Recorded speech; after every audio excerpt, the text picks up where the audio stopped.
जय शिवराय मित्रांनो. अ, आपण हिस्ट्रीचे 220 आणि हिस्ट्रीचं अजून एक पुस्तक आहे, YCMAचे पुस्तक आहेत.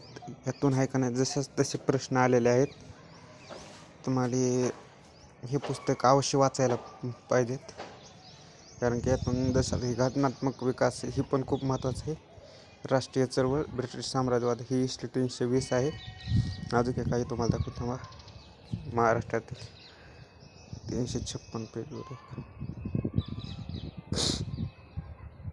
तुम्हाला जर याची ही पाहिजे असेल, PDF पाहिजे असेल तर कमेंटमध्ये नक्की सांगा. हे महाराष्ट्रातील सामाजिक व सांस्कृतिक प्रबोधन, आधुनिक महाराष्ट्रातील परिवर्तनाचा इतिहास. ह्याच्यात पण 3 पुस्तकं आहेत,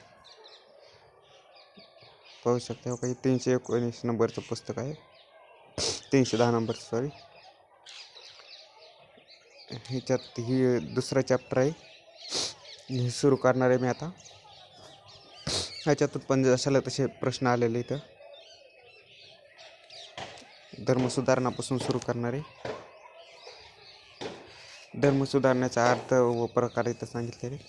लॉर्ड पॉम्स्टनने ब्रिटिश संसदेत पुढील वक्तव्य खूपच बोलके आहे. खरोखरच ही बाब लक्षणीय आहे. असे म्हणतात की ज्या प्रदेशात पहिल्यांदा शस्त्र व कला यांचा उदय झाला, तो प्रदेश एका बेटावर राहणाऱ्या लोकांच्या ताब्यात आला आहे. पूर्वेकडे ही संस्कृती एकेकाळी खूप भरभराटीस आली होती व तीच संस्कृती आज रानटी अवस्थेत पोहोचली आहे. या पार्श्वभूमीवर इंग्रजांनी भारतावर आपली सत्ता रुजवली. यानंतरच पुनरुज्जीवनास सुरुवात झाली. सत्य, न्याय व प्रेम या त्रिवरच सामाजिक व धार्मिक सुधारणांचा पाया उभारलेला आहे. या सुधारणांचे अग्रणी ठरले राजा राममोहन राय. त्यांना पहिली आधुनिक व्यक्ती असे पण म्हणतात. तर काय कामाचं नाही आपल्या. तुम्हाला वाचायचं असलं तर वाचा, PDF प्रोव्हाइड करतो. आता पु. सहस्त्रबुद्धे यांनी महाराष्ट्र संस्कृती या ग्रंथात वक्तव्य केले आहे. कोणतं वक्तव्य? सहस्त्रबुद्धे पुढे म्हणतात, पण महाराष्ट्र शाहीचा अंत होऊन पाश्चात्य विद्येचा प्रसार येथे होताच धर्माचा खरा अर्थ इथल्या नेत्यांना अत्यंत अल्पावधीत कळू लागला. प्रथम बंगालमध्ये आणि मग महाराष्ट्रात धर्मसुधारणा सुरू झाली. लोकहितवादींनी प्रभाकर पत्रात शतपत्रे लिहिली, आपल्याला माहिती आहे. त्याही अगोदर बाळशास्त्री जांभेकर आणि दादाबा पांडुरंग तरखडकर यांनी धर्म सुधारण्याला सुरुवात केली होती. कोनिस जॉन्स यांच्या मते एखाद्या प्रभावी व्यक्तीमुळे किंवा त्याच्या विचारसरणीमुळे भारावलेले लोक जेव्हा एकत्र येऊन आपला गुरूचा संदेश सर्वत्र प्रसारित करण्यासाठी जे सामुदायिक प्रयत्न करतात त्याला चळवळ असे म्हणतात, असं दिलेले. जोन्सने 2 प्रकार सांगितले तर सुधारणांचे. एक संक्रमणावस्थेतील, दुसऱ्या संस्कृतीतून स्वीकारलेले. आपल्याला दुसऱ्या संस्कृतीतून स्वीकारलेलेच अभ्यासायचे. तर जोन्स काय म्हणतो बघा. छपाई कलेचा विकास होऊन संघर्षात्मक साहित्य उपलब्ध होते. परस्पर विरोधी वैचारिक साहित्य निर्माण होते. धर्मग्रंथांचे निरनिराळ्या भाषांतरे होऊन वाद उत्पन्न होतात. साक्षात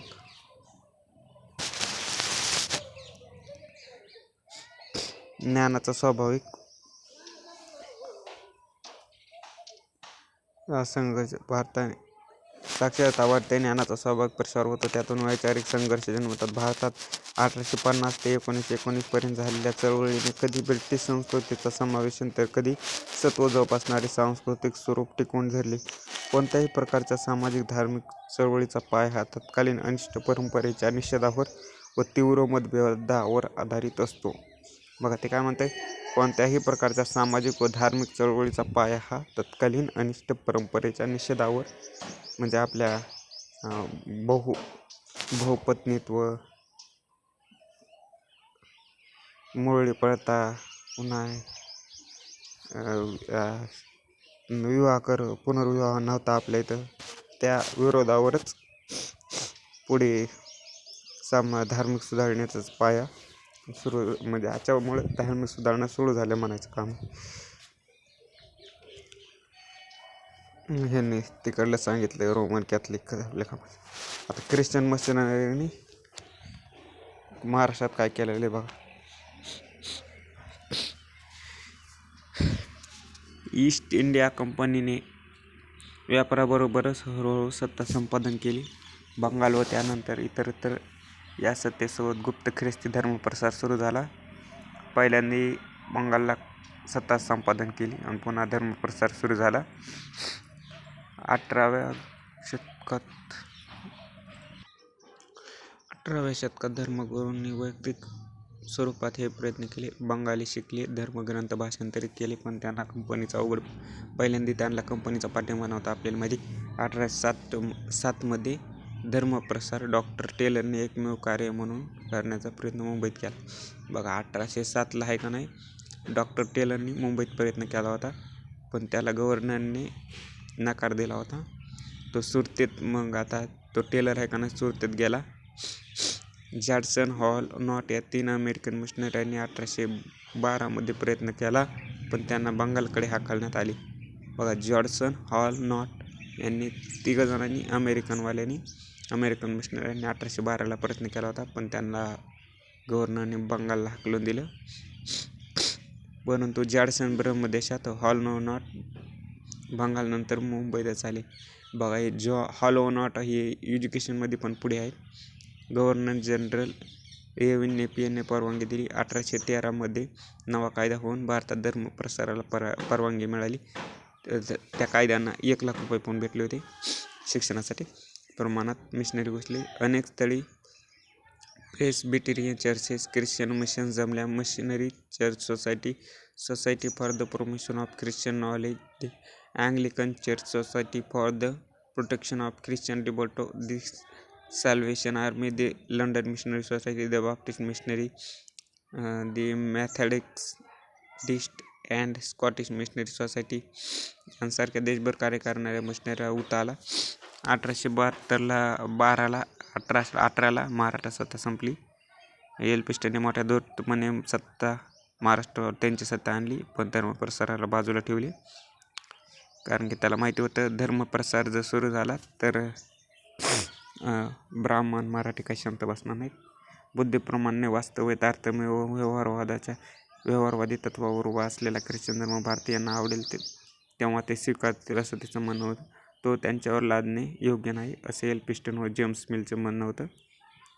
बिशप हेवरही घाई करू इच्छित नव्हता, म्हणून पुण्यात धर्मप्रसार झाला नाही. बघा आता पहिल्यांदा धर्मप्रसाराला सुरुवात तर मुंबईतूनच झालेली. 1820ला कोकण किनारपट्टीकडे प्रयत्न करणारी चर्च मिशन सोसायटी होती.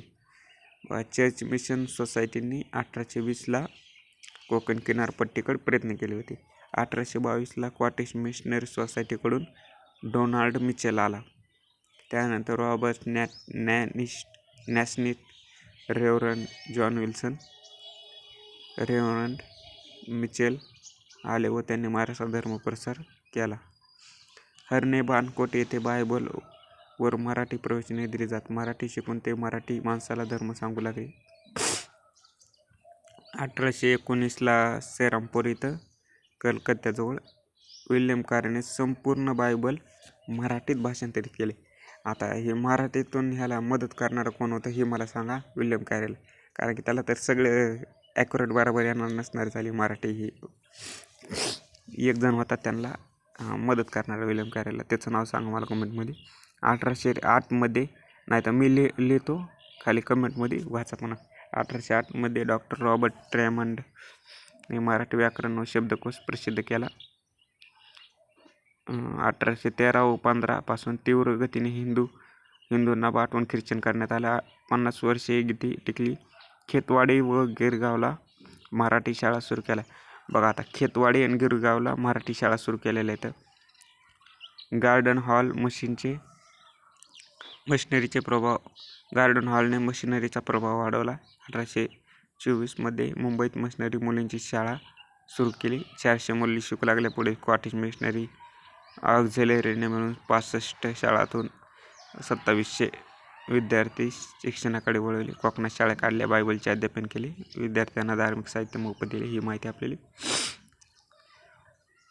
मुंबई इलाक्यात रेव्हरंड विल्सन आणि मार्गारेट या दोन शिक्षणावर स्त्री शिक्षणावर ह्यांनी बघा विल्सननी आणि त्याची बायको मार्गारेटनी स्त्री शिक्षणावर भर दिला होता.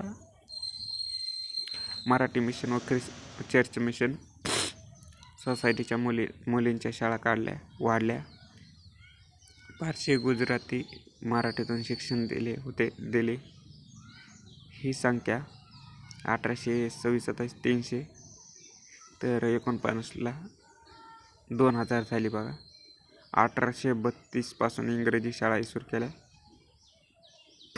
1832 पासून इंग्रजी शाळा सुरू झाल्यात बघा. या अमरोही इंग्लिश स्कूलमध्ये 415 हिंदू, 13 पारशी विद्यार्थी होते. 1835ला सेंट्रल कॉलेज. 1836मध्ये अनाथ अपंग मुलाची शाळा सुरू झाली. 1823ला कॉटेज मिशनरीचे पहिले धर्मांतर.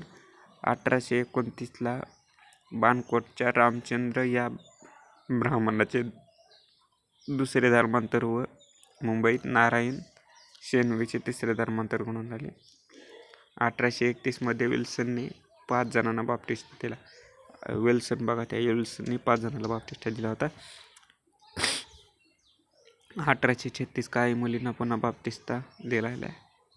1861मध्ये सेंट्रल कॉलेजचे नाव विल्सन कॉलेज झालेले. वरिष्ठ जातीतील व शिकणारे हिंदू अपेक्षेपेक्षा मोठ्या संख्येने ख्रिश्चन झाले नाहीत. बघा, वरिष्ठ जातीतील आणि शिकणारे म्हणजे त्यांचा कल आहे का नाही, जे आदिवासी जे मागासवर्गीय होते त्यांच्याकडे जास्त ख्रिश्चन मिशनरीचा कल होता. ख्रिश्चन धर्म समतेवर उभा आहे. विचारवंतांना वाटत होते की या धर्म प्रसारामुळे समता प्रसारित करून सामाजिक समता आणता येईल, परंतु साम्राज्य टिकणार नाही ही शंका होती. 1850मध्ये मद्रास येथे मिशनरीची सभा होऊन पुढील निर्णय झाले. मद्रासच्या सभेत काय झालं बघा. भारतात जातीभेद घट्ट पायावर उभा आहे.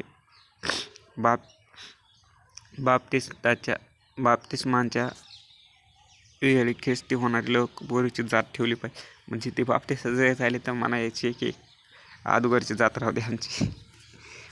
ख्रिस्ती धर्म येऊन ही जात दुबळी न होता प्रभावी झाली आहे, कारण हिंदू समाजात त्यांना फक्त प्रतिष्ठा नसून त्यांच्यासोबत हिंदू धर्मात त्या मूळ स्वरूपाशी एकरूप दिसतात. धर्मप्रसार नाकारू इच्छिणाऱ्या थॉमस मन्रो हिंदू धर्म संस्कृतीचा प्रशंसक म्हणून जॉन मार्शल अधिकारी त्याचा तीव्र विरोध करून नापसंती दर्शवितो.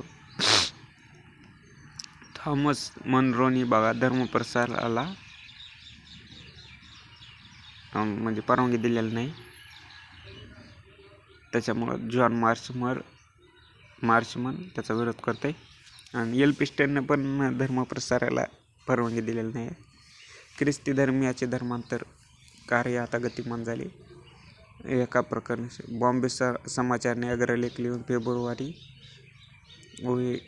1841मध्ये आवाज उठविलेला आहे धर्मप्रसाराविषयी. मिशन शाळेचे शिक्षण नको असे वातावरण मुले शाळेतून काढली गेली. सोराबजी या पारशी कुटुंबाच्या एकुलत्या एक मुलाला पाठवले गेले. हे प्रकरण मिशनरीच्या वतीने कोर्टात निकालात निघाले. 1841मध्ये जेम्स कॅफोर्डने फिशरची स्तुती केली. प्रकरण सुप्रीम कोर्ट म्हणून प्रिव्ही काउन्सिल लंडनमध्येही गेले. 1841ला पुन्हा झालेले नाशिक येथील बॉम्बे समाचार एक ख्रिस्ती मिशनरीने अनेक प्रकारे हिंदूंना अपमान केला. याची उदाहरणे पुढील प्रमाणित. ख्रिस्ती मिशनऱ्यांनी गाय मारून रेणुका मंदिरावर टाकली. ब्राह्मण तक्रार घेऊन उन्मत्त असिस्टंट 1822मध्ये रिवचकडे दम देत मध्ये कलेक्टर रिवच त्यांना दम देत म्हणाला, तुम्ही तक्रार मागे या, नाहीतर मीच गाय मारून मंदिरापुढे टाकीन. असिस्टंट कलेक्टर रिवचने पंचवटीवर संन्यासाच्या समाधीला उकरून प्रेत बघा संन्यासाच्या समाधीला आहे का नाही उकरील तर कुत्र्याला खायला दिली होती.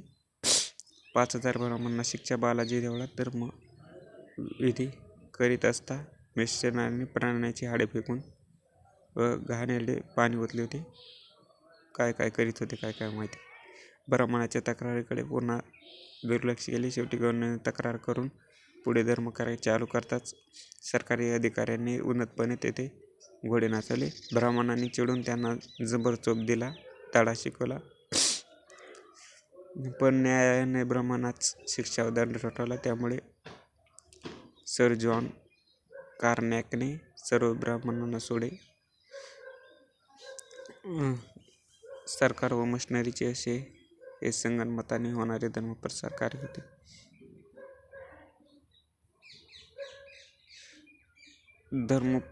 महाराष्ट्रातील धर्मप्रबोधनाची कारणे. काही भांडारकर, फडके, सदाशिव फडके, जावडेकर त्यांनी कोणचे मतं मांडलेत बघा. आता जी भांडारकर, रामचंद्र भांडारकर, काही प्रश्न आला होता. पण गोरा भांडारकर काय तर असं चुकीचं नाव दिलं होतं. जी गोष्ट व्यक्तीची तीच देशाची खरी उन्नती व्हायची असेल तर प्रथम उच्च धर्माचा प्रसार झाला पाहिजे. राजकीय हक्क प्राप्त करून घेण्यात राष्ट्रीय सभा भरवा अथवा प्रांतिक सभा भरवा किंवा सामाजिक सुधारणा घडवून आणल्यास सामाजिक परिषदा भरवा. परंतु जोपर्यंत धर्म जागृत नाही तोपर्यंत देशाच्या खटाटोपीत खरे यश यायचे नाही. प्रथम आत्म्याचीच उन्नती झाली पाहिजे. ते म्हणतात पहिल्यांदा धर्माचा विकास करा, तेव्हाच काहीतरी आपलं होणार आहे, नाही तर काय होणार नाही. किती जरी सभा भरवल्या तरी काय उपयोग नाही. पहिल्यांदा धर्माचा विकास करा, पण तेव्हाच देशाची खरी उन्नती होऊ शकते. आणि ही प्रश्न जशाच आलेला आहे, मला वाटते MPSC 2021ला आलेला आहे कंबाईनला, पण ऑप्शन चुकीचे होते. आता ही फडके काय म्हणते सदस्य. या युगाच्या आरंभी पाश्चात्य शिक्षणाने नास्तिकता व पाखंडवादी अशी भयंकर लाट या देशात उसळली होती. तिने कित्येकांच्या मताप्रमाणे लवकर सर्व देश व हिंदू धर्म आमूलाग्र उकडून टाकला असता. परंतु ईश्वर चिंतन व नियतीमुळे त्यावेळी राजा राममोहन राय अलौकिक पुरुष लाभला. त्याने एकेश्वर पंत नामक एक नवीन लाट उत्पन्न केली. यामुळे पुढे येणारे आपत्ती टाळले. फडक्याचं म्हणणं आहे की राजा राममोहन राय यांनी जे पंथ स्थापित केला त्यांचा एकेश्वर पंत नामक, त्याच्यामुळे ते आपले धर्मप्रसार जरासा किंचित कमी झाला, त्यांच्यामुळेच या आपत्ती टळली असं मत आहे त्यांचं. जावडेकर काय म्हणते. या सुमारास बंगालमध्ये राजा राममोहन राय यांच्या नेतृत्वात पाश्चात्य ज्ञानाने नवीन लाट प्राप्त झाली. बंगाली हिंदूंनी आपल्या धर्मविचारात व आचारात क्रांती घडविली. ते आधुनिक भारताच्या निर्मितीच्या प्रयत्नात गुंतले होते. त्यांनी हिंदी समाजात एक सर्वांगीण क्रांती घडवून आणायची होती. त्यासाठी आपल्या धर्मविचारात व धर्म आचारात प्रथम क्रांती झाली पाहिजे अशी त्यांची दृढ श्रद्धा होती. पहिली धर्मसुधारणा, दुसरी समाजसुधारणा आणि तिसरी राजकीय सुधारणा अशी प्रतवानी त्यांनी आपल्या अंतःकरणाची निश्चित केली होती. बघा आता ह्यांनी पण राजा राममोहन राय विषयी लिहिले, पण पहिली धर्मसुधारणा, दुसरी समाजसुधारणा हे असं लिहिलेलं आहे. आणि इकडं ते एकेश्वर पंत नामक नवीन लाट उत्पन्न केली फडके. आणि ते तर प्रश्न अगोदरचाच आलेला आहे, जरी व्याख्या विचारली तरी. आता आचार विचारांची ओळख व स्वीकार. सबुद्ध भारतीयांचा बलशाली ब्रिटिश राज्यकारभाराशी संबंध आला.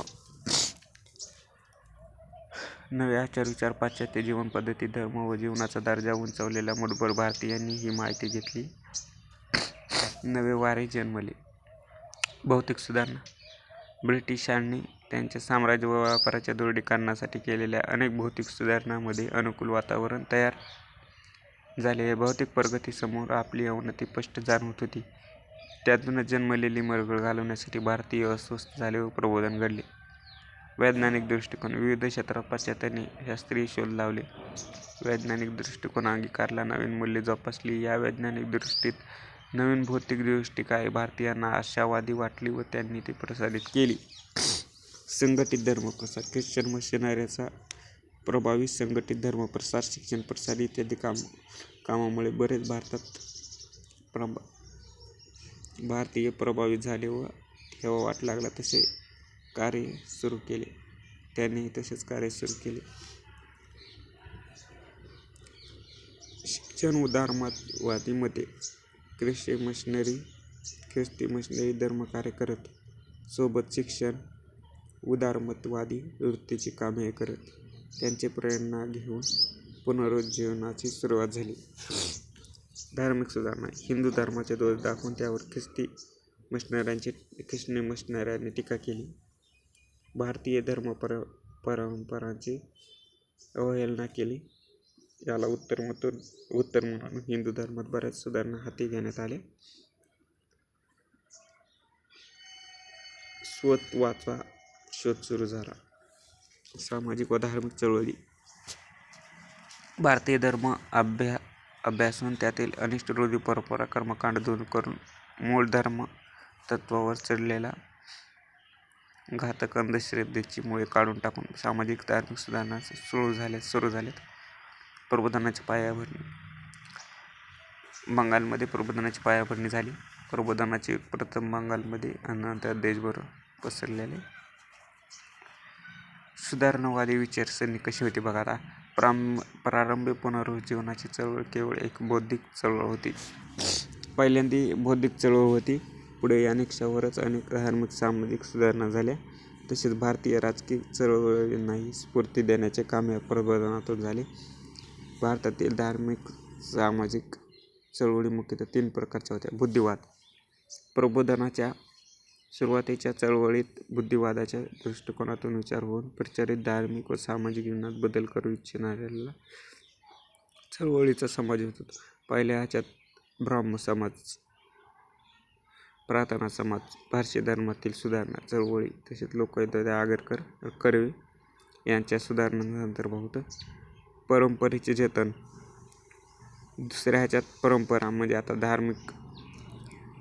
धार्मिक प्राचीन आता आर्य समाज ही ह्याच्यात येणार झाली. आर्य समाज नाही, संमेलन म्हणजे आर्य समाज आहे का नाही, प्राचीनला पण मानतोय आणि ह्याला पण आधुनिकला पण मानतोय मी नंतर. आता थिओसॉफिकल सोसायटी, लिंगायत चळवळी, चिपळूणकर लोकमान्य टिळकांनी विरोध केलेला खूप. त्यांनी आहे का नाही प्राचीन धर्माला जास्त प्राधान्य दिलेले. जुन्या नव्या विचारसरणी जोडून प्राचीनतेचे समर्थन करणाऱ्या आर्य समाज, देव समाज, साधारण ब्रह्म चळवळीचा तिसरा घटक आहे. काय आपल्या कामाचं नाही. धर्म व समाजात दोष होते बघा. बुरसटलेल्या कल्पना. काय दोष होते आपल्या समाजात. व्रतवैकल्याचा प्रभाव होता. शोषण होतं. ख्रिश्चन धर्माचा प्रसार. जाती व्यवस्था होती. वर्णश्रेष्ठत्व, सतीची चाल होती. केशवपंथ, तरी शिक्षणाचा अभाव होता. माहिती आपली. धार्मिक प्रबोधनाच्या पाऊलखुणा. न्यायमूर्ती रानडे काय म्हणतात बघा आता. एक चांगली सामाजिक पद्धती तुम्हाला तोपर्यंत अनुभवता येणार नाही जोपर्यंत तुम्ही राजकीय अधिकार प्राप्तीत कमी पडतात. जर तुम्ही राजकीय अधिकारात बघा हे काय म्हणतात, जर तुम्ही राजकीय अधिकारात जर कमी पडत असाल तर तुम्हाला सामाजिक पद्धती तुम्हाला अनुभवताच येणार नाही म्हणतात. तसेच जोपर्यंत तर्क व न्यायावर आधारित सामाजिक पद्धत व्यवस्थापन नसेल तोपर्यंत उत्तम आर्थिक प्रणाली समाजाला उपलब्ध होत नाही. तुमचे धार्मिक विचार निकृष्ट असतील तर सामाजिक, आर्थिक व राजकीय क्षेत्रात यश मिळणार नाही. तुमचे धार्मिक विचार बघा, धार्मिक विचार चांगले असायला पाहिजेत म्हणते ती. नसले तर सामाजिक, आर्थिक, राजकीय क्षेत्रात यश तुम्हाला काय भेटणार नाही. परावलंबन दुर्घटना नसून नैसर्गिक नियमच आहे इतकं त्यांनी म्हणलेलं आहे. चांगल्या समाज रचनेच्या उभारणीसाठी न्याय व विवेक त्यांच्या आधारे समाज रचना उभी झाली पाहिजे. धार्मिक आदर्श जर हिणकस असतील तर सामाजिक, आर्थिक, राजकीय क्षेत्रात यश येणे शक्य नाही. या नैसर्गिक नियमाला समजून घेतले पाहिजे. आता बाळशास्त्री जांभेकरांविषयी तुमच्या पुस्तकात समाज सुधारण्याच्या तुमच्याकडे पुस्तक असेल त्याच्यात पण लिहिलेले, पण एखादी वड राहिली असली पुस्तकात नसली मी सांगतो ते लिहून घ्या. मग जांभेकरांचा जन्म पोंभुर्ली रत्नागिरी इथं झाला आहे. मराठी, इंग्लिश, संस्कृत अवगत होते त्यांना माहिती.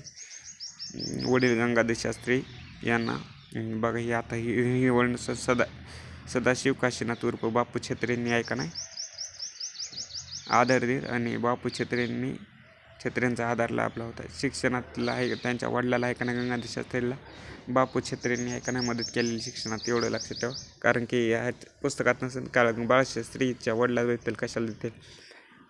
बाळशास्त्रीला गुजराती, बंगाली, फारसी, गणित, भूगोल इत्यादी भाषांमध्ये इतर विषयामध्ये प्रावीण्य मिळवून होते. आता ही बघा अध्यापक डेप्युटी नेटिव्ह सेक्रेटरीसाठी त्यांनी जर्विसला अर्ज पण केलेला होता. अक्कलकोटच्या युवराजाचे शिक्षक ही पण आहे आपल्या पुस्तकाने. प्रोफेसर होते एल्फिन्स्टन कॉलेजमध्ये. शिक्षक अध्यापक वर्गाचे रेक्टर होते. मराठी शाळेचे इन्स्पेक्टर होते आणि अध्यापक होते बघा, एवढं लक्षात ठेवा. कारण की याच्यावर पण प्रश्न आलेला आहे ते अध्यापकावर. डेप्युटी नेटिव्ह सेक्रेटरीवर पण आलेला आहे. अक्कलकोटच्या युवराजाचे शिक्षकवर पण आलेला आहे. रेक्टरवर पण आला असेल तर माझ्या लक्षात नाही. मराठी शाळेचे इन्स्पेक्टरवर आलेला आहे. इत्यादी नोकरीची पदे सांभाळून लोकशिक्षण, समाजसुधारणा आणि ज्ञानप्रसार करण्यावर स्वतःचा पैसा खर्च करत शिक्षण प्रसाराचा त्यांचा सल्ला मोलाचा असे. पाश्चात्य शिक्षण, त्रिशिक्षण, धर्म सुधारणेवर त्यांचा भर होता. बघा त्यांनी पाश्चात्य शिक्षणाचा पुरस्कार केलेला आहे. ही आपल्याला बरोबर करता येईल. ते शिक्षण, धर्म समाज सुधारणेवर त्यांचा भर होता. आता त्यांचं मत कसं होतं बघा. असं मत कोणाचं होतं असं विचारू शकतात ते. गुरुने 100 पटीने ज्ञान घेऊन प्रयत्न केले तर 10 पट ज्ञान शिष्याला देऊ शकतील असं त्यांचं मत होतं. आणि इतिहास संशोधन माहिती त्यांनी वनेश्वरला त्यांचा मृत्यू झाला. शिलालेख वाचन, ताम्रपटाचा शोध यावर वाचन यांवर त्यांनी रॉयल एशियाटिक सोसायटीच्या पत्रात पण त्यांचं लेखन केलेलं आहे. ह्याच्याबद्दल इतिहास संशोधनाबद्दल. हिंदुस्थानचा इतिहास, हिंदुस्थानातील इंग्रजी राजाचा इतिहास, हिंदुस्थानातील प्राचीन इतिहास, इंग्लंडचा इतिहास. 1867 मध्ये ज्ञानेश्वरीची पहिली छापील पोथी त्यांनी संपादित केली. यांचे पुस्तक आहे ते 2-4 तेवढे लक्षात ठेवा. 1867 नसेल तर दुसरं काही असेल पण त्यांनीच छापील केलेली. बाळशास्त्री जांभेकर महाराष्ट्रातील सर्व सुधारणांचे आद्य प्रवर्तक होते. 1832ला दर्पण आणि 1840ला दिग्दर्शन. दर्पण हे पाक्षिक होतं आणि दिग्दर्शन मासिक होतं सुरू केलेले त्यांनी. राजा राममोहन राय, बाळशास्त्री बघा राजा राममोहन राय आणि बाळशास्त्री दोघंही पाश्चात्य विद्येचे समर्थक होते. पुन्हा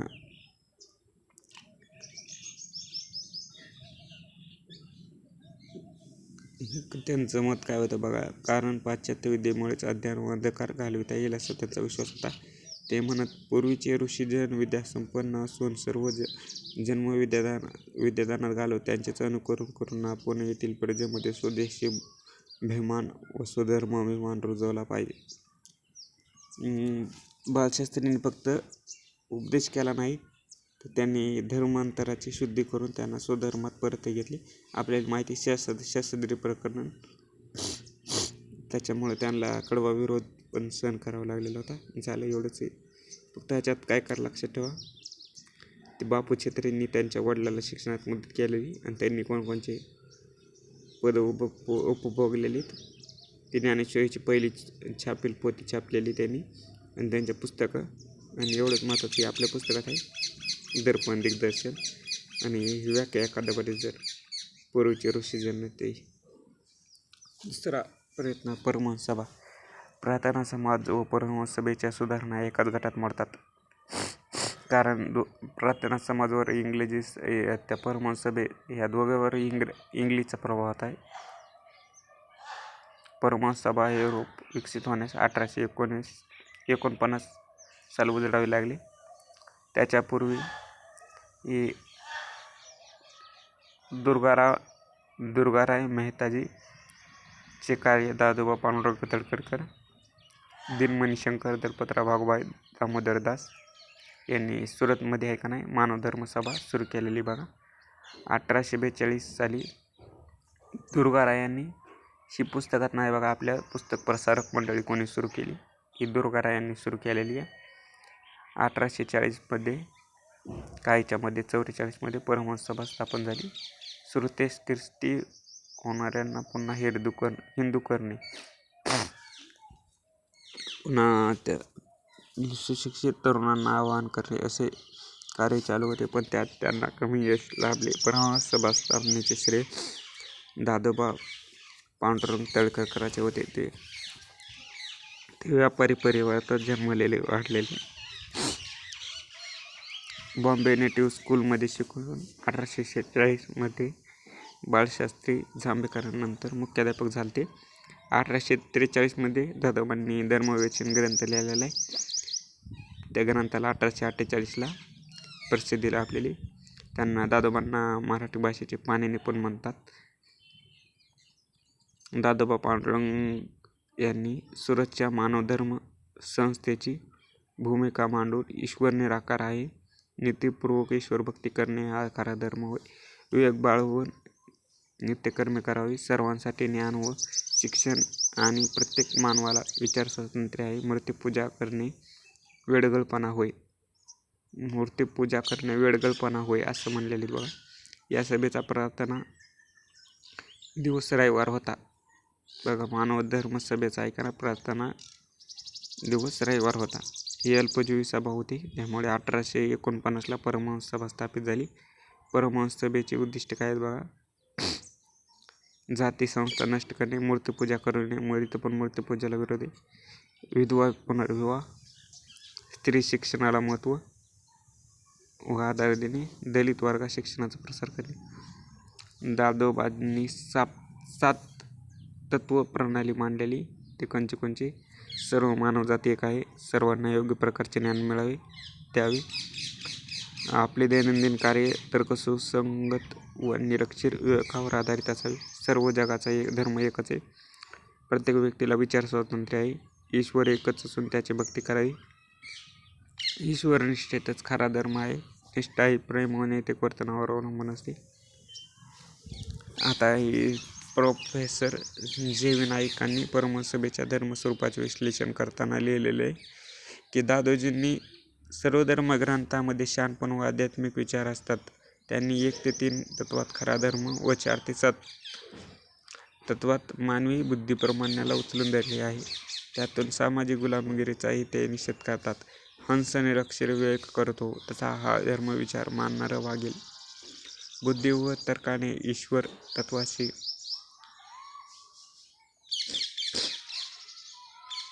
व धर्माशी निष्ठ राहील असे दादोबांना वाटून परमहंस हा शब्द वापरला असावा.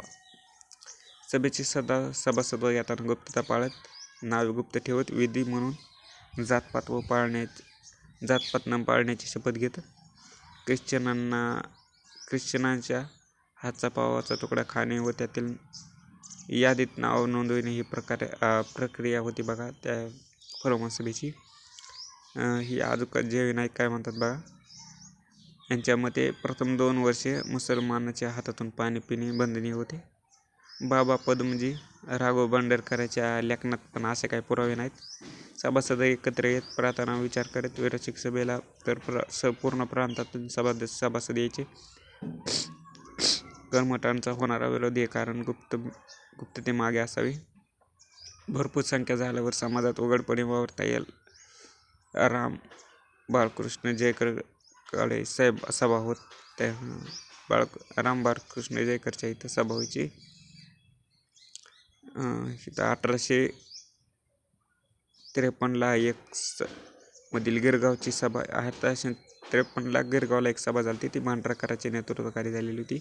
आपल्याला असं पण विचारू शकतात की कोणाच्या नेतृत्वाखाली 1853ची गिरगावची सभा परमहंस सभेची सभा झाली होती. तर भांडारकरांच्या नेतृत्वाखाली. नंतर आत्माराम पांडुरंगांच्या घरी सभा व्हायच्या. धार्मिक व सामाजिक विषयावर ते निबंध वाचत.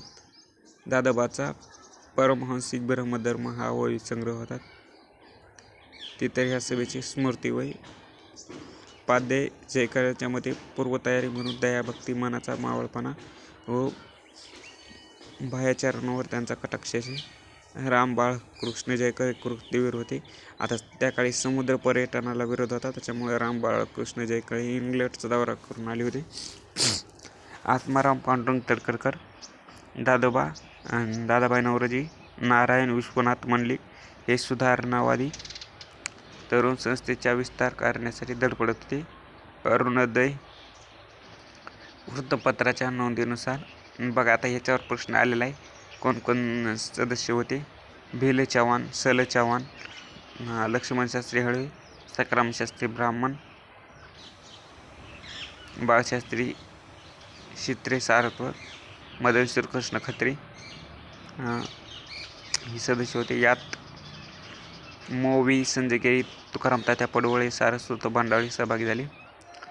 बाबा पद्मजी, नारायणवलकर सभेत आले, पण नंतर आता बघा, बाबा पद्मजी आणि नारायणवलकरांनी ख्रिस्ती धर्म कार्यालयापुढे नंतर 12 नवे सभासद झाले, ते म्हणजे लना जोशी, नाबा पटवर्धन, बाबा भागवत, केशव शिरोंबावळकर, वाभी करमरकर. बघा, कुठले होते ते पण, भावाळकर पुण्याचे होते, भागवत मुंबईचे होते, हे करमरकर सोलापूरचे होते, बाम आदोरकर नागपूरचे होते, नारा दातार जमखिंडीचे होते, पूजक कान्हे दीक्षित रत्नागिरीचे होते, विष्णुपंत जांभेकर धुळ्याचे होते, रामचंद्र गावडे ठाण्याचे होते, अच्युत हरी जमखंडी. मुसलमानांना प्रवेश बंद नव्हता, माहिती आहे त्यांच्या हातचे पाणी प्यायचे ते असं लिहिलेले त्यांनी जे विनायकाने. माडगावकरांच्या मते गुप्त प्रचारातून पुणे, अहमदाबाद, खानदेश, बेळगाव, रत्नागिरी येथे प्रचार केला. कलकत्ता, मद्रास, काशी येथे बघा, कलकत्त्याला, मद्रासला, काशीला इतक्या लांब लांब त्यांच्या शाखा आहेत. थांबा एक सेकंद. डॉक्टर भांडरकरांच्या रत्नागिरी शाखेचा पुरावा आहे. तसे पुरावे वरील शाखाचे मिळत नाहीत असं जय नाईक म्हणतात. जय नाईकाच्या मते ज्योतिराव फुले या सभेशी जवळचा. बघा, आता प्रार्थना समाजाशी ज्योतिराव फुलेचा काही संबंध नाही, पण परमहंस सभेशी ज्योतिरावचा संबंध आहे, इथं दिले असं. या सभेतूनच प्रार्थना समाज निर्मित झाला. 1851 परमहंस सभेविषयी ज्ञानोदयात उघड लेखन झाले. टीका करून रा. जोशी उर्फ गजाबानी परमहंसमत प्रशंसा ही कविता छापली. बाहू महाजनांनी सभेचा पक्ष प्रभाकरमध्ये लिहिला. मूळ सभासद गप्प होते. कार्यपद्धतीबद्दलची शंका वाढली आणि 1880 यादीचे रजिस्टर गाळप झाले. हळूहळू सभा इतिहास जमा झाली. बघा, आता परमहंस मत प्रशंसा गजाबांनी लिहिली होती ज्ञानोदयात, त्याच्यामुळे आहे का नाही ही पोल खुलली ह्या सभेची. आणि तरी डिफेन्समधून प्रभाकरने लिहिलं होतं, पण सभासद त्यावेळच्या कर्मठाला भिवून बसले गपचिप, त्याच्यामुळं बंदच पडली म्हणायची सभा. 1880 चालली म्हणायची. पण रासाला पुढे म्हणजे आता परमहंस सभेच्या रासाला एक आर्थिक फटका काय बसला, हे कारण आहेत. म्हणजे कशामुळे रास झाली, गजाबाची टीका याच्यामुळं पण झाली.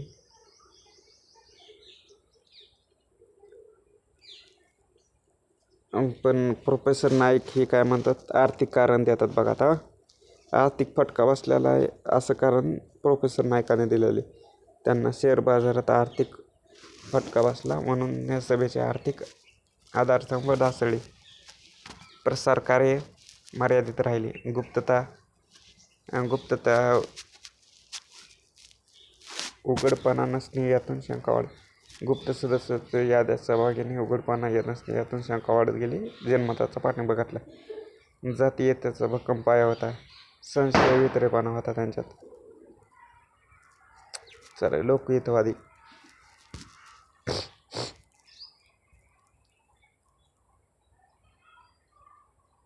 मित्रांनो, एवढं लोकहितवादी घेतो आणि पुन्हा आपण दुसरं 1823 लोकहितवादीचा यांचा जन्म झालेला आहे. त्यांचा अगोदरचं आडनाव सिद्धे होतं. बाजीराव पेशव्यांचे सेनापती बापू गोखले यांचे ते फडणीस होते, वडील त्यांचे. वतनावरून ते देशमुख म्हणून त्यांचा सरंजाम रद्द झाला. गोपाळराव 19 वर्षाचे असताना वडील वारले. पेन्शन चालू होते. वडील बंधू चिंतारामराव गोपाळवार यांच्यावर कुटुंबाचे वडील वारले होते, त्याच्यामुळं त्यांचे वडील बंधू चिंतामणराव आणि गोपाळराव यांच्यावरच कुटुंबाची जबाबदारी पडली. इंग्रजी, संस्कृत, फारसी, गुजराती आदी हिंदीचे उत्तम जाणकार, उत्कृष्ट हस्ताक्षर. त्यांचं हस्ताक्षर चांगलं होतं, त्यांच्यामुळे त्यांना सरकारी नोकरीत घेतलं आणि ट्रान्सलेटर, शिरस्तेदार, मुन्सूफ, सब असिस्टंट कमिशनर पुण्याला, असिस्टंट कमिशनर साताऱ्याला इथं काम केलेले. कारण की असंच वासुदेव बळवंत फडकेवर प्रश्न आला होता की टपाल खात्यात कामाला होते का, कुठं होते. हे 4-5 ठिकाणी काम केलं. पुन्हा इनाम कमिशनर बसले. इनाम कमिशनवर पण त्यांनी काम केलेले. इनामी नियमानुसार जप्त केल्यामुळे त्यांच्याविषयी लोकात गैरसमज वाढला. बनावट इनामे जप्त करावी लागली. व्यक्तिशः ते निष्कलंक चरित्राचे होते, तरी त्यांना लोकापवादाची झळ सोसावी लागली. दादोबाच्या नंतर धर्मप्रबोधन कार्यात अग्रणींना हेच लोकहिताचेच होते. त्यांनी प्रथम धर्माची नवीन धर्मतत्त्वे मांडली. ब्राह्मण हे हिंदू धर्मात गुरुस्थानी असले तरी हीन कर्मकांडाला त्यांनी ब्राह्मण जीवनाचा आधार केले.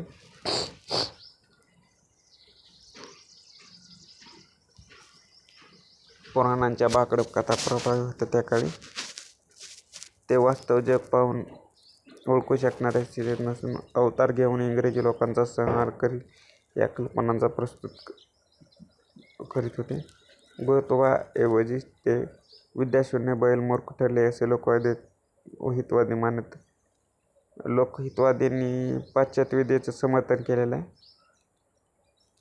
अभिमानी व संस्कृत विद्येचा तिरस्कार करणारे होते.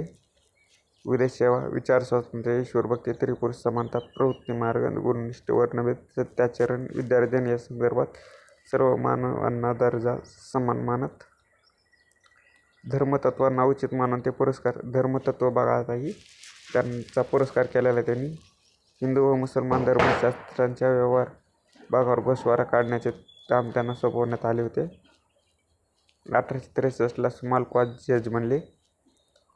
10 वर्षे अहमदाबाद व नंतर जॉईंट सेशन जज म्हणून नाशिकला काम केलं. शेवटी डिस्ट्रिक्ट जज ठाणे येथे. अनेक पदे आणि पदव्या शासनाकडून सन्मानित केलं आणि त्यांचे निवृत्त झाले. पुन्हा रत्नाम संस्थानाचे दिवाण होते. बाळशास्त्री जांभेकर अक्कलकोटचे होत्या, लक्षात ठेवा. हिंदू मुसलमानाचा धर्म व्यवहारशास्त्राची संहिता करताना बरेच विरोधाभास त्यांनी ओळखले. यामुळे ते इतिहासाच्या अभ्यासाकडे वळले. निष्क्रिय परिस्थिती व लोकमत यातून त्यांनी अनुभवचिंतन केले. ते बहुश्रुत समाज काय कामाचं नाही आपल्या शतपत्रे त्यांनी लिहिलेलीत आणि ग्रंथ एवढे बकडे आलेत. नियतकालिकांत लोकहितवादी 1852, त्रैमासिक 1863 चालविले. संकीर्ण विषय म्हणून होळीवर त्यांनी टीका केलेली बघा. सरकारचे चाकर, सुखवस्तू, हिंदुस्थान येथे साहेब लोकांचे समाधान, पदनामा, पुष्पवन, शब्दालंकार, कलियुग, बोध असे बकळ लेखन केलेले त्यांनी. त्यांनी कोणत्या पुस्तकातून वर्तमानपत्रातून लेखन केले. प्रभाकर, ज्ञानप्रकाश, ज्ञानोदय, बुद्धिप्रकाश, अर्थज्ञानवर्धक, बॉम्बे टाइम्स, थिओसॉफिस्ट या वृत्तपत्रातून. म्हणजे आता बघा, ही थिओसॉफिकल सोसायटीच्या त्या कोणत्या शाखेचे अध्यक्ष होते हे पण मला सांगा.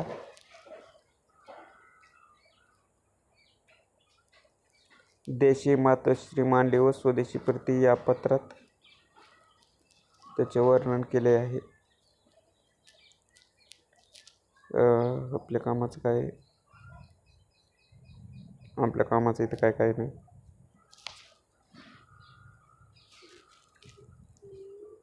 त्यांनी कशाचा विरोध केलेला आहे. बालविवाह,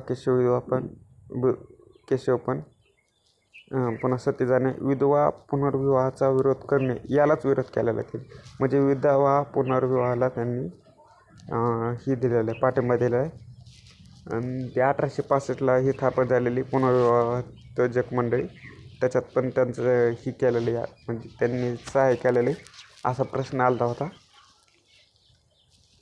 शतपत्रात ते काय लिहितात, मनुचे वचन असो यज्ञावल्याचे असो कोणतेही असो, ब्रह्मदेवाचे का असना, बुद्धिरेव बली कशी घातक वचन त्यागा असं लिहितात.